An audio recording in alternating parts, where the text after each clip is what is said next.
14મી બેઠકજી સુંદર શિલાની બેઠકજી. મહાપ્રભુજી શ્રી દમલાજીની ગોદમાં પડ્યા છે. રૂમઝુમ કરતા કરતા શ્રીનાથજી બાબા નુપુરનો ધ્વનિ કરતા જ્યાં શ્રી વલ્લભને મળવા માટે પધારી રહ્યા છે, ગિરિરાજજી ઉપરથી ઊંચો હાથ કરી દમલાજી શ્રીજીને રોકે છે. મારા ગુરુ પહોંચી રહ્યા છે, શ્રી વલ્લભ પહોંચી રહ્યા છે.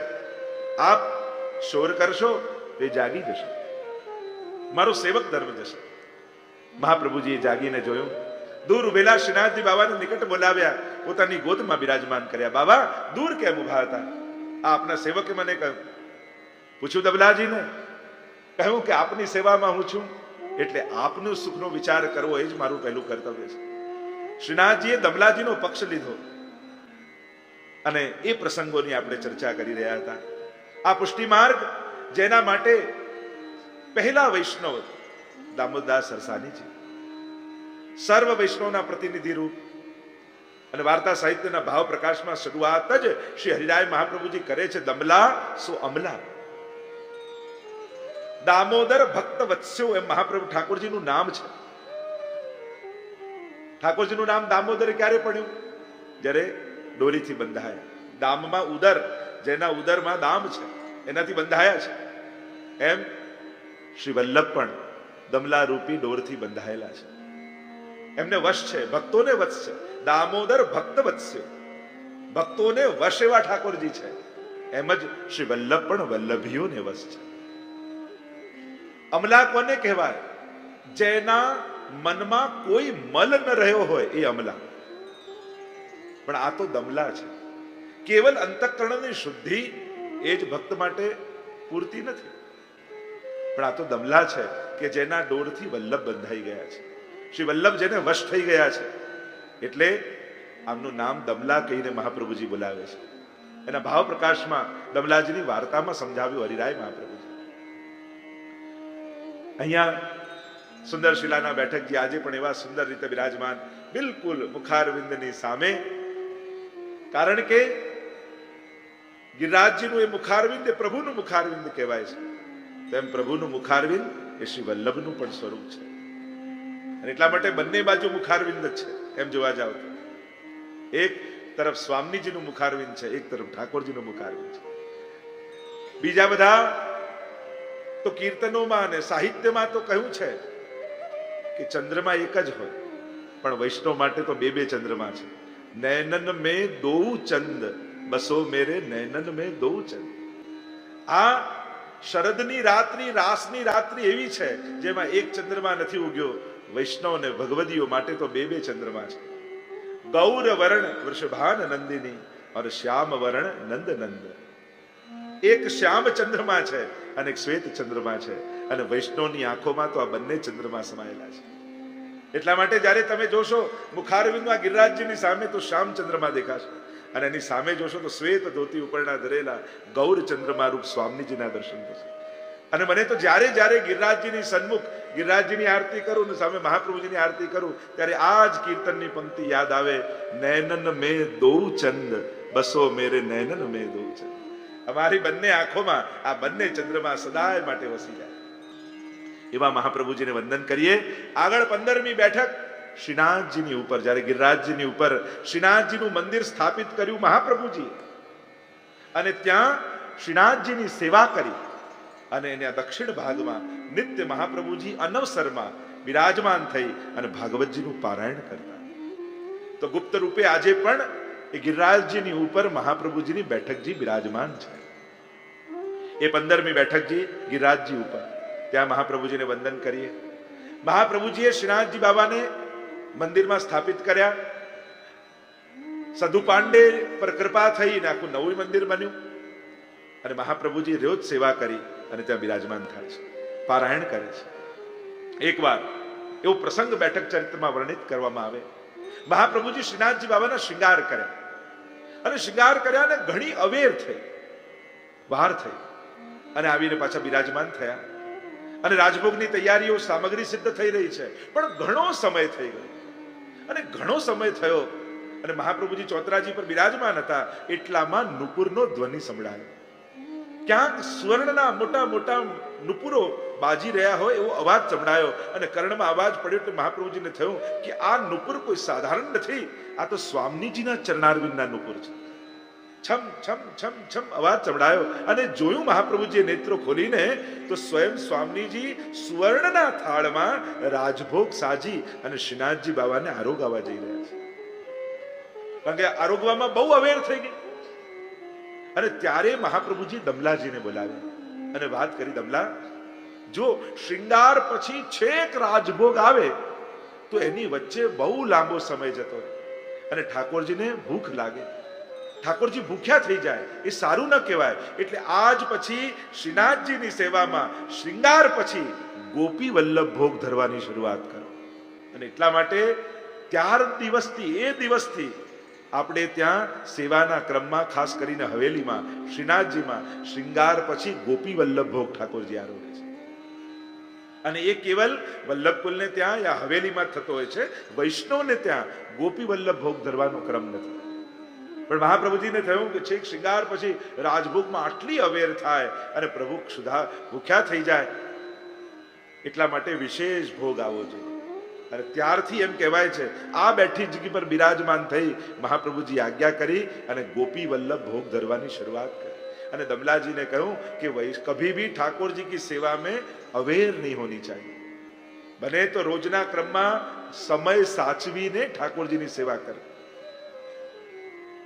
ઘણીવાર લોકો મંગળામાં ઠાકોરજીને જગાડી દે પછી દૂધ ગરમ કરવા જાય અને ક્યારે દૂધ ગરમ થાય ઠંડુ થાય ભોગ ધરાય, ઠાકોરજી જાગીને રાહ જોતા હોય ક્યારે આવશે ક્યારે આવશે ક્યારે આવશે. સેવામાં આવી અવેર ન થવી જોઈએ. પ્રભુને તત્કાલ આરોગવાની ઈચ્છા થાય. હા, કોઈ મોટો ઉત્સવ હોય ને થોડું વહેલા મોડું થાય તો સમજી શકાય, પણ બને તો ભગવત સેવામાં અહીંયા મહાપ્રભુજી આજ્ઞા કરી છે, એમના મુખારવિંદના વચનામૃત છે કે સેવા મેં અધિક અવેર નહીં કરવી. જે સમય આપણે ઠાકોરજીનો ધાર્યો હોય બને તો એ સાચવવો. થોડોક સમય આગળ પાછળ થાય એનો વાંધો નથી ઉત્સવ હોય એના ક્રમમાં, પણ બને તો રોજની સેવામાં ઠાકોરજીને બહુ મોડું ન થાય એનો પ્રયાસ કરે. શ્રૃંગાર પણ ધરતા હોય, સામગ્રી પણ કરતા હોય, દરેકનો એક સમય હોય. શ્રૃંગાર કરવા 15-20 મિનિટમાં થઈ જવા તો થઈ જ જવા જોઈએ. કલાક લઈને બેઠા હોઈએ ને ધરાઈએ 2 જ માળા. હા, એવા કોઈ હવેલી જેવા કોઈ એવા બધા શણગાર આવતા હોય તો બરાબર છે. મારે એકવાર લગ્નમાં જવાનું હતું, એકના હસ્તમેળાપમાં બહુ આગ્રહ કરીને લઈ ગયા. હવે રાહ જોઈ કે ના વર રાજા તૈયાર થાય છે. 15 મિનિટ 20 મિનિટ અડધો કલાક જો ના હજી તૈયાર થાય, 1.5 કલાક થઈ ગયો અને તૈયાર થઈને બહાર આવ્યો, જો તો લેંગો જબ્બો ખાલી માથે એક મુગટ પહેર્યો. તો આમાં 2 કલાક. તો ઘણીવાર ઠાકોરજીના શણગાર સજાવતા હોઈએ દરેકનો એક સમય હોય. ઘણીવાર મિશ્રી ભોગ ધરતા હોઈએ, હવે ધરીએ કટોરી મિશ્રી ને લોકો 40 મિનિટ ને અડધો કલાક ભોગ રાખે. જેટલો ભોગ હોય એટલો જ સમય રખાય. જો નાનકડી કટોરીમાં મિશ્રી હોય તો 5 મિનિટ 7 મિનિટ હોય. એનો વિશેષ ક્રમ હોય તો એટલો. જે પ્રમાણેનો ભોગ એ પ્રમાણેનો સમય, જે પ્રમાણેના શ્રૃંગાર એ પ્રમાણેનો સમય. તમને કીર્તન ગાવાનો શોખ હોય, ઠાકોરજીને શણગારમાં કીર્તન જ ગાયા કરો, પ્રભુને થાય કે હવે તો કંઈક ધર. એ બિચારા રાહ જોઈને ઠાકોરજીને એમ થઈ જાય કે હવે તો કંઈક આ બધું ગાય છે એમાં કંઈક ધરતો ખરા. તો દરેકનો એક વિવેક છે અને એ વિવેક ચૂકી જઈએ છે તો પ્રભુને શ્રમ પડે છે. એટલે સેવાનો આ વિવેક જરૂર ધ્યાન રાખો. જગાવવાનો વિવેક, આરોગાવાનો વિવેક, શૃંગાર કરવાનો વિવેક, ભોગ ધરવાનો વિવેક, પોઢાવવાનો વિવેક. પ્રભુને કઈ રીતે પોઢાવવા, કઈ બાજુ કઈ રીતે હસ્ત રાખવો, કઈ રીતે તકિયા ગોઠવવા, કઈ રીતે ઓઢાડવું, આ બધાનો વિવેક છે. વિવેક વગર કરેલી સેવા એ શ્રમકારક થઈ જાય છે. બહુ વધારે જ કરવું અને એ જ સારું એવું જરૂરી નથી. યોગ્ય સમયે યોગ્ય રીતે કરવું એ જરૂરી છે. ઘણું બધું કરી લઈએ, ઘણું બધું ધરાઈ દઈએ ના. જેવા સમયનો ઉષ્ણકાલ હોય તો પછી એ પ્રમાણે જ શ્રૃંગાર થાય. પછી એ 2 માલા તો 2 માલા જ ધરાવે. તમને એમ થાય કે બધું વધારે ભારે ધરી દઉં અને બધું ચળકતું ચમકતું લાગે એટલે આપણે લાગે આ બહુ સારું. તો સેવામાં ખાલી આપણી આંખોને ગમે એ જ સારું નહીં, પ્રભુને સુખ થાય એનું નામ સેવા છે. અને જ્યારે પ્રભુના સુખનો વિચાર ગૌણ થઈ જાય અને આપણને ગમે એનો વિચાર પ્રધાન થઈ જાય તો પછી પુષ્ટિ માર્ગીય સેવા નથી. તો સેવામાં સુકોમલતાનો, સુંદરતાનો અને સમયનો આ ત્રણેયનું ધ્યાન રાખો. અતિરેક કોઈ વસ્તુનો સારો નથી. તો સમય યોગ્ય ધ્યાન રાખો. અને ત્યારે મહાપ્રભુજીએ આજ્ઞા કરી કે યોગ્ય સમય અને બહુ અવેર નથી જાય, અમુક સમય બહુ મોડું નહીં કરવું. એક ઠાકોરજી જાગ્યા હોય ત્યારે મંગલ ભોગ ધરવામાં બહુ લેટ નહીં કરવું. બને તો મંગલ ભોગ સાજીને પછી ઠાકોરજીને જગાડવા જોઈએ. એટલે મંગલ ભોગ સમય બહુ અવેર નહીં કરવો. અને બીજું શયન ભોગ સમય, કારણ કે પ્રભુ ગૌચારણ કરીને પધાર્યા હોય ત્યારે ક્ષુધાતુર થયા હોય ત્યારે પણ પ્રભુને ભોગ ધરી દે. તો આ આપણે ત્યાંના વિવેકો છે ને ચર્ચા ઘણી રીતે કરી શકાય, પણ હમણાં મારે બેઠક ચરિત્રનું દર્શન કરવું છે. તો અહીંયા મહાપ્રભુજીએ ગોપી વલ્લભ ભોગ ધરવાનો પ્રારંભ શ્રીનાથજીમાં શરૂ કરાવ્યો. આ બેઠક ચરિત્રમાં વાર્તાનું વર્ણન આવ્યું. મહાપ્રભુજીએ આજ્ઞા કરી કે હવે પ્રબોધિની સુધી અમે અહીંયા બિરાજીશું.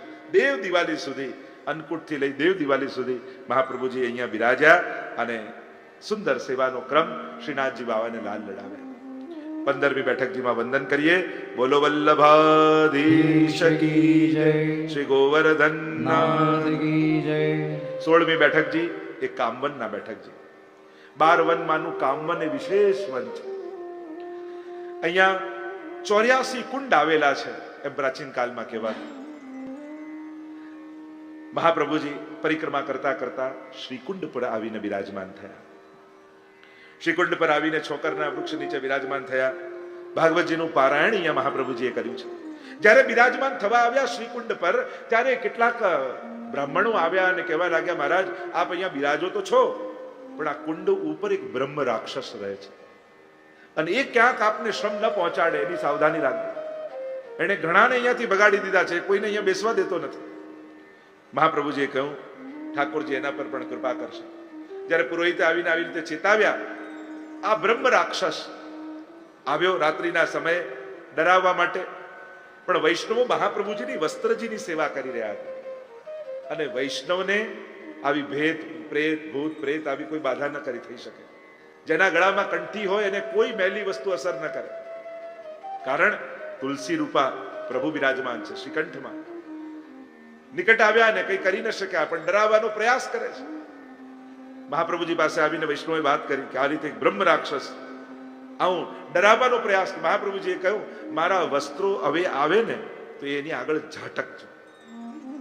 અને જાય બ્રહ્મ રાક્ષસ આવ્યો, મહાપ્રભુજીના વસ્ત્રજીની ઉપરણાની ધોતીની સેવા કરી રહ્યા હતા શુદ્ધ કરવાની, અને જોરથી ઉપરણો ઝાટક્યો.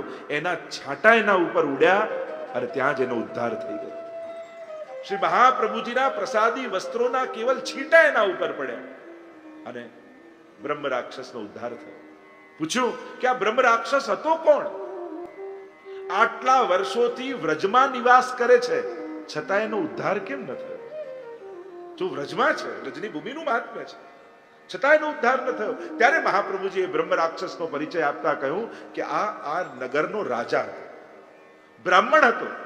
એને બ્રાહ્મણોને ખૂબ દાન આપ્યા, પણ સમય જતા એની બુદ્ધિ બગડી તો દાન આપેલું પાછું લઈ લીધું. અને દાન આપેલા દીવાનો પ્રકાશે ન લેવાય એવી શાસ્ત્રની આજ્ઞા છે. અને આની બુદ્ધિ એવી બગડી કે આપેલું દાન પાછું લઈ લીધું, એટલા માટે મરીને આ બ્રહ્મ રાક્ષસ બને. અહીંયા મહાપ્રભુજીએ સિદ્ધાંત બતાવ્યો, જ્યારે કોઈ વસ્તુને દાન કરી દો પછી એમાંથી પોતાનું મમત્વ ખસેડી દો. એક વાર કોઈને જ્યારે આપ્યું તો ફોન કરીને 4 વાર પૂછવું નહીં, વાપર્યું કે નહીં, વાપર્યું કે નહીં. આપતા પહેલા બધું ચકાસી લો. જ્યારે તમે આપવા ગયા છો ત્યારે બધું જોઈ લો, પણ આપ્યા પછી એમાં મોહ ન રાખો. દાન એને કહેવાય કે જે આપ્યા પછી આપણી સત્તા ઉપાડી લેવી, પછી એમાં કોઈ પ્રકારનો મોહ કે સત્તા નહીં રાખે. આપણે ત્યાં દાન અને સમર્પણ આ બંનેના ભેદ છે. દત્તા પહાર વચનમ તથા ચ સકલમ હરે ન ગ્રાહ્યમિતિ વાક્યમ હિ ભિન્ન માર્ગ પરમતમ. સિદ્ધાંત દ્રશ્યમાં મહાપ્રભુ સમજાવે છે, આપેલું લઈ ન શકાય એવો કોઈ સિદ્ધાંત પુષ્ટિ માર્ગનો નથી. જો એક છે દાન, બીજું છે સમર્પણ. આપણે કોઈ બ્રાહ્મણને કરીએ ને એ દાન કહેવાય, પણ પ્રભુને બ્રહ્મ સંબંધ સમયે બધું ધરી દઈએ છીએ એ દાન નથી કરતા, સમર્પણ કરીએ છીએ. પુષ્ટિ માર્ગનો ક્રમ શું છે? પ્રભુને આપી નથી દેવાતું, પ્રભુને પાસે એનું પ્રસાદી કરાવાય છે, પ્રભુને એનો ઉપભોગ કરાય છે. અને પ્રભુ જ્યારે એનો ઉપયોગ કરે ત્યારે ભગવત પ્રસાદ બની જાય. અને પ્રભુના પ્રસાદ રૂપે એનું ગ્રહણ કરાય છે. તો દાનનો એવો વિધાન છે કે આપેલું પાછું ગ્રહણ ન કરાય. આપતા પહેલા બધું જ વિચારવાની છૂટ છે, પણ આપ્યા પછી એમાં કોઈ પ્રકારનો મોહ નહીં રાખવો. તો કહ્યું આ રીતે બ્રહ્મ રાક્ષસ હતો અને મહાપ્રભુજીની કૃપાથી એનો ઉદ્ધાર થયો. એમ કામવનમાં મહાપ્રભુજીએ બિરાજી અને ભાગવતજીના પારાયણ કર્યા છે. મહાપ્રભુજીને આપણે વંદન કરીએ. બોલો વલ્લભાધીશ કી જય. 17મી બેઠક ગહેવર વનમાં મહાપ્રભુજી બ્રજ પરિક્રમા કરી રહ્યા છે. પરિક્રમા કરતા કરતા મહાપ્રભુજી ગહવર વન પધાર્યા. બહુ ઘનું વન, એને કહેવાય ગહેવર વન. તમે આ દાન ઘાટી પછી આમ જાઓ એટલે બરસાનાના પાછળના ભાગમાં ગહેવર વન આવે અને ત્યાંથી ઉપર ચડીને જાઓ તો મહાપ્રભુજીની બેઠક જી આવે. અને આ જ ગહેવર વન તમે યમુનાજીની આરતીમાં પણ ગાઓ છો ને, ગહેવર વન ચાલ્યામાં. ક્યાં જઈ રહ્યા છે? તો આરતી ગાતા આપણે રોજ ગાઈએ છે ગહેવર વન ચાલ્યા. આ ગહેવર વન જ્યાં મહાપ્રભુજીના બેઠક છે. કેમ ગહેવર વન ચાલ્યા? ત્યાં આગળ જાઓ ને તો દાનગઢ અને માનગઢ આવે છે. મોર કુટીર છે, માનગઢ છે. એટલે કે ઠાકોરજી અને સ્વામીજીએ માન ધરવાની લીલા કરી. માન ધરવું એટલે રીસાવવું. રાસ થતા પહેલા રોજ માન લીલા ઠાકોરજી કરે. એકબીજાથી રીસાય, ખીજાય અને એકબીજાને મનાવે અને પછી રાસ શરૂ થાય. તો આ માન લીલા ત્યાં થઈ અને માન મનાવવા માટે શ્રી યમુનાજી ત્યાં જઈ રહ્યા છે. એટલા માટે ગહેવર વન ચાલ્યા, ગંભીરે ઘેર્યા, ચુંદડીએ ચટકાળ્યા અને સુંદર તૈયાર થઈ અને યમુનાજી ઠાકોરજી અને સ્વામીજીનું માન દૂર કરવા જઈ રહ્યા છે. અને ઠાકોર શ્રી મહાપ્રભુજી ગહેવર વનનું સૌંદર્ય દર્શન કરવા માટે અહીંયા પધાર્યા છે. સુંદર ઘન વનરાઈઓને જોઈ મહાપ્રભુજી અતિ પ્રસન્ન થઈ રહ્યા છે. અને મહાપ્રભુજી 7 દિવસ અહીંયા બિરાજીને ભાગવતજીનું પારાયણ કરે છે. પારાયણ કર્યું અને પારાયણ કરીને જ્યારે પોતાના શિષ્યોની સાથે, સેવકોની સાથે આગળ જવા ગયા, એક દ્રશ્ય જોયું અને બધાને બહુ આશ્ચર્ય થયું. એક મગર મોટો પડ્યો હતો અને એને હજારો કીડીઓ ખાઈ રહી હતી. અને આશ્ચર્ય થયું. સેવકોએ પૂછ્યું, જયરાજ, આ અજગરને હજારો કીડીઓ ખાય છે? અને મહાપ્રભુજીએ પોતાનું જલ ચરણોદક છાંટવાનું કહ્યું અને મહાપ્રભુજીનું ચરણોદક છાંટ્યું. અજગરનો ઉદ્ધાર થયો ને કીડીઓનો ઉદ્ધાર થયો. પૂછ્યું, આ કોણ હતું? ત્યારે મહાપ્રભુજીએ પૂર્વ જન્મનો વૃત્તાંત સમજાવતા કહ્યું, આ અજગર બીજું કોઈ નહોતું, એક મહંત હતો વૃંદાવનનો. અને આ કીડીઓ બીજું કોઈ નહોતું, એણે કરેલા શિષ્યો હતા. શિષ્યો પાસેથી ધન ખૂબ લીધું, પણ એ ધન લીધું તો ખરા, લેવું બાધક નથી, પણ પોતાના શિષ્યોનું કલ્યાણ ન સાધ્યું. કારણ કે જ્યારે કોઈ શિષ્ય ગુરુને ભેટ ધરી જાય છે ત્યારે શિષ્યની એ ગુરુની જવાબદારી થઈ જાય છે એ શિષ્યને સ્વીકારતા પહેલા એના કલ્યાણ કેમ સાધે, એના માટે એનો ઉદ્ધાર કેમ થાય. તો એ શિષ્યોને કોઈને ભગવાનની સેવાનો કે ભજનનો ઉપદેશ ન કર્યો અને કેવલ એમના મળેલા ધનથી ઉપભોગ અને વિષય ભોગ કર્યા. એટલા માટે એ મહંત આ જન્મમાં અજગર બન્યો અને એણે કરેલા શિષ્યો કીડી બન્યા, જે આજે આને ખાઈ રહ્યા છે. વિચાર કરો. એટલા માટે જ આપણે ત્યાં મહાપ્રભુજી વિચાર કરે. મહાપ્રભુજીનું નામ કયું છે? ગુરુવે નમઃ. આપણા ગુરુ કોણ છે? મહાપ્રભુજી. ગુરુ કરતા પહેલા અનેક વાર વિચારવું જોઈએ. કેવલ પ્રભાવિત થઈને કોઈને ગુરુ ન કરાય. આપણા સર્વના ગુરુ તો શ્રી મહાપ્રભુજી છે, જે આપણા જીવનમાં ભગવાનનો પ્રવેશ કરાવે એ જ ગુરુ છે. જે આપણના જીવનમાં ભક્તિને પ્રગટાવે એ જ ગુરુ છે. એટલે જ પુષ્ટિ માર્ગમાં તમે જુઓ ને, જીવ જ્યારે શરણે આવે ત્યારે સીધું બ્રહ્મ સંબંધ આપવામાં આવે, ઠાકોરજી પધરાવવામાં આવે. તમે આ પાઠ કરજો, માળા કરજો, પ્રભુની સેવા કરજો. બીજી કોઈ વધારાની કોઈ ક્યાંય ભટકાવાની વાત ન હોય. પુષ્ટિ માર્ગમાં ભક્તિની વાત હોય, પ્રભુ સેવાની વાત હોય અને પ્રભુ સેવા દ્વારા જ આપણું કલ્યાણ છે. ગુરુ પ્રભુની વચ્ચેની દીવાર ન બનવું જોઈએ, દ્વાર બનવો જોઈએ. એ દ્વાર બની શિષ્યનો પ્રવેશ. ગહી સોંપત શ્રી ગોવર્ધન નાથે. આપણે ત્યાં તો હસ્તમેળાપ કરાવી દે ગુરુ છે. પ્રભુ સાથે તમારો હસ્તમેળાપ કરાવે, તમને વારે ઘડીએ પ્રભુ ભક્તિનો ઉપદેશ આપે. પ્રભુની સેવાનો ઉપદેશ આપે. પુષ્ટિ માર્ગમાં જ્યાં પણ કોઈ પણ વલ્લભકુલના મુખે પ્રવચન સાંભળવા જશો, બારે ઘડી એક જ વાત આવશે, ઠાકોરજીનું નામ લો, પ્રભુની સેવા કરો, પાઠ કરો, ભક્તિ કરો. ક્યાંય કોઈ ભટકાવાની વાત નહીં કરવામાં આવે. સીધી સાદી વાત છે, પ્રભુ સેવા દ્વારા આપણું કલ્યાણ થવાનું છે. બાકી ક્યાંય લાલચોમાં, પ્રભાવમાં, સન્માનમાં, સગવડતાઓમાં જો ફસાવા જશો ને તો જન્મારો ગુમાવવાનો વારો આવશે. પેલા અજગર બને એનો વાંધો નહીં, પણ આપણને કીડી બનાવી જાય ચિંતા તો એની છે. પેલા તો બનતા અજગરો, અજગરો બને એની ચિંતા નથી, પણ આપણો જન્મારો બગડી જાય. એટલે એવા ગુરુના શરણે જવું જે ભગવાન સાથે મેળાપ કરાવે, જે ભક્તિની વાત કરે, જેના ઉપદેશમાં નિર્દોષતા હોય, ક્યાંય કોઈ દંભ ન હોય, ક્યાંય કોઈ પ્રભાવિત કરવાની વાત ન હોય, કોઈને ઇમ્પ્રેસ કરવાની મહત્તામાં ન હોય, એના કલ્યાણ કરવાની ચિંતામાં હોય કે જે મારી શરણે આવ્યો એનું કલ્યાણ કેમ સાધું. એટલે પુષ્ટિ માર્ગમાં તમે જ્યાં જશો, કોઈ પણ વલ્લભકુલના મુખે સાંભળશો, કદાચ કોઈ સુંદર રીતે બોલે, ક્યારેક કોઈ સીધી રીતે બોલે, ક્યારેક કોઈ કડવી રીતે પણ બોલતા હશે, પણ એ કડવાશમાં પણ સત્યતાનો રણકાર તો ચોક્કસ હશે. અને સત્યતા એક છે કે ઈશ્વર ભક્તિમાં જ આપણું કલ્યાણ છે, પ્રભુની સેવામાં જ આપણું કલ્યાણ છે, પ્રભુના નામ દ્વારા જ આપણો ઉદ્ધાર થવાનો છે.